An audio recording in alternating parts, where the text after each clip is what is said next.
Bonjour et bienvenue à Roland-Garros où je me trouve aujourd'hui en compagnie de l'ancienne numéro 1 mondiale Justine Henin. Bonjour. Bonjour. Le tabou de la santé mentale est tombé. On sait que le sport c'est bon pour le moral, mais est-ce que parfois trop c'est trop? Là, on parle du sport de haut niveau. C'est une vie qui est difficile, qui est faite de sacrifices, qui ne permet pas la même jeunesse que pour quelqu'un d'autre.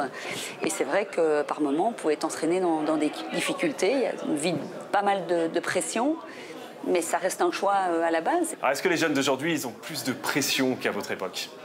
Il y a des nouvelles donnes, clairement, et l'ère de la communication dans laquelle on est très très forte et pose beaucoup de questions aussi. Il y a cette question aussi du temps, le rapport au temps qui n'est plus le même. Il faut tout le temps réagir, être sur la balle sans mauvais jeu de mots.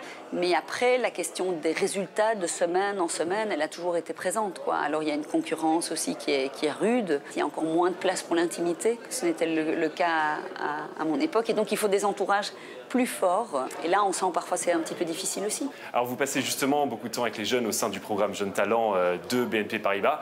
Qu'est-ce que c'est que vous leur transmettez? On essaye de leur faire comprendre qu'il est important de se préserver du temps, de pouvoir s'ennuyer par moments, rester créatif, regarder évidemment des vidéos de tennis des meilleurs joueurs du monde, essayer de trouver l'inspiration. Ce sont des choses qu'on essaye de mettre en place avec eux. C'est facile de se sentir seul dans le tennis, ça vous est arrivé? Oui, mais moi je l'ai aussi un peu créé cette situation, donc je n'aimais pas être trop entourée.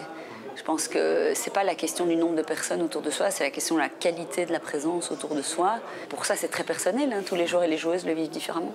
Alors, Iga Swiatek et Coco Gauff vont s'affronter sur le Philippe Chatrier derrière nous. Vous-même, vous avez remporté 4 titres sur ce court. Comment est-ce qu'on fait pour gérer ses émotions avant une telle finale?